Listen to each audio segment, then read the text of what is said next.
ግን እኔ አልሰማውም። የሚገርምሽ ነገር የዱባይ መንግስት እየፈለገኝ ነው አላልክ እና ብያለሁኝ። አንቺ ኧረ እንደው መረጃው ሙሉ እንትን ልልክልሽ ሁላ እችላለሁ። አብይ ጋር የተላከው ደብዳቤ ልልክልሽ ሁላ እችላለሁ።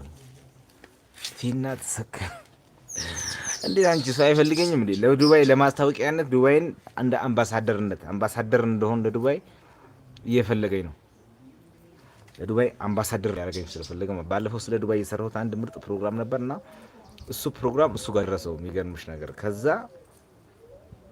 ይሄ ልጅ የት ነው ያለው? የት ሀገር? እነዛ አበሻ ነው ተባለ። አበሻ የቢላል ሀገር የቢላል ሀበሽ ልጅ የቢላል ሀገር ልጅ ከዛ እሺ ከአብይ ጋር ደግሞ ጀለስ አይደሉ? የታወቀ ነው መቼስ ከአብይ ጋር ጀለስ እንደሆኑ የታወቀ ስለሆነ አብይን ደውሎ በቃ እንዲህ አይነት እንደ አንተ ጋር ኢትዮጵያ ውስጥ አንድ እንዲህ ጀግና የሆነ ልጅ አለ እና በጣም በቃ እንትን ያለው ስለ ዱባይ ጥሩ ነገር ሰርተዋል እና ይሄ ልጅ ካለበት ፍልፍለህ አውጥተህ ለእኔ ስጠኝ። እኔ ደግሞ እዚህ ዱባይ አምጥቼ የዱባይ